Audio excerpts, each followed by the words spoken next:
Heroin is a highly addictive drug. In many cases, it can have deadly consequences. This 23-year-old has lived on the coast most of her life with her parents, who she describes as loving and caring. She didn't want to be identified, so we'll call her Jen. Jen is a recovering heroin addict.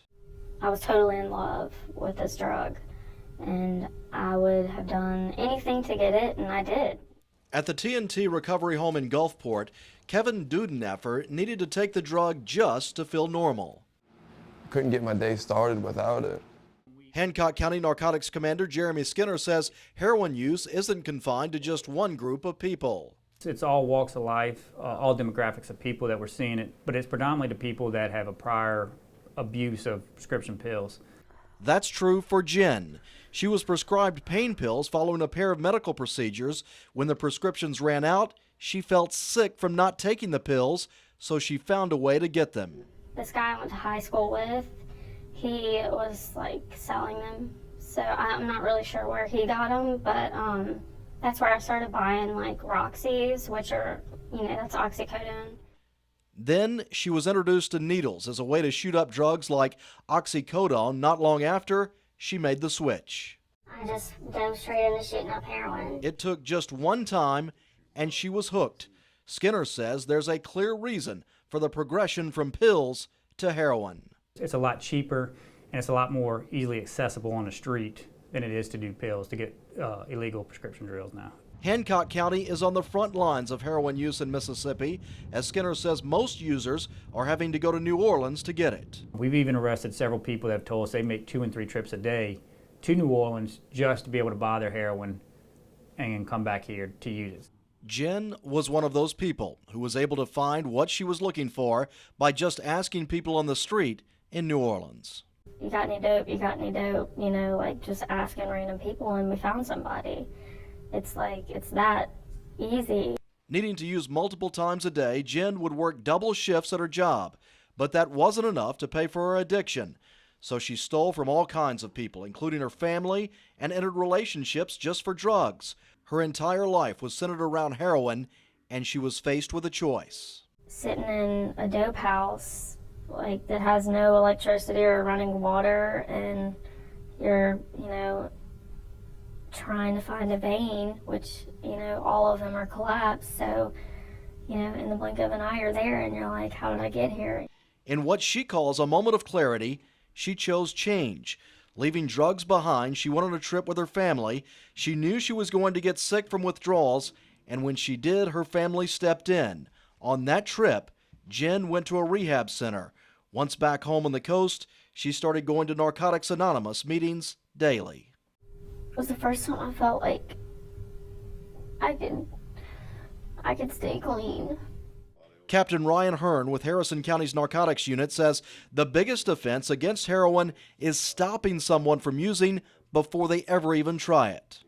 We need to look for people who have habits or addictions. They're getting addictions basically to pills and not letting that grow into something more than it already is. Now clean for 7 months, when Kevin Dudeneffer leaves the TNT ranch, he wants to earn the trust of his family back and start a normal life. Today, I don't crave the drug. I crave, being a functioning member of society. While Jen hasn't used in a year and a half, she says she wants to tell her story to give hope for those who are still using. She's reminded of her struggle all the time at her Narcotics Anonymous meetings. Newcomers come in and, they share about how miserable they are, and that, that reminds me that I don't want to go back to where I was. If it can work for me, then, anyone can stay clean.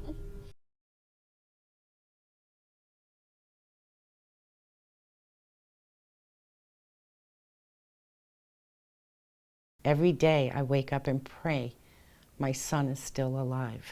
And then when I realize he's still alive, I thank God he's still alive. Kathy McDermott's son is addicted to heroin. As a result, she's had to take extreme measures to protect herself. I had to write on the back of anything of value, do not pawn, where the serial numbers are, so that he couldn't take my things anymore. Like so many others, Kathy's son made the transition from prescription painkillers to heroin. But when he wanted to stop using, it wasn't so easy. He was asking for help, but I couldn't find it. I couldn't find help anywhere for him. Without a job, her son didn't have insurance, making it difficult to receive treatment. When you don't have insurance, they won't even make an appointment with you. When not treated properly, heroin addicts can suffer extreme withdrawals, leading to future use. Crossroads Recovery Center Director Lisa Crane says the withdrawal symptoms are comparable to the worst case of flu you can imagine. When they start hitting the withdrawal stage, they're more likely to go out and use again because it's so uncomfortable and they don't want to experience it. For Kathy's son, an added complication, finding a detox center, a place where the pain of withdrawals can be medically eased. But the cheapest detox center she found wanted $10,000 for treatment, money she didn't have. If they don't have a facility to go to detox, then they're kind of in a catch-22. Detoxing can be fatal. It can kill people. Desperate for a solution, Kathy found a police-supported program in Massachusetts that helps addicts find detox centers free of charge. She reached out to them. He told me, just get them up here. So as soon as possible, she made the 20-hour drive and dropped her son off. He stayed in Massachusetts for a week. When returning to the coast, he was able to check into the Crossroads Nonprofit Recovery Center, where he was admitted for a discounted price. We're going to work with a person. I'm not going to turn somebody away and not give them help. Crane says there are no charge options like the state hospital, but a lot of times those options aren't feasible. You run into the options where there's no charge. You run into places that have a long waiting list. While Kathy's son is still in the recovery center, taking part in a 30-day residential program. When he gets out, she hopes her long nightmare will be coming to a close. It's a nightmare she wants others to know about as a show of support. When you finally get an addict to tell you they want help, or they come to you and tell you they want help, there are so many roadblocks that you hit, but don't give up. Don't give up, because if you give up, you may lose your loved one.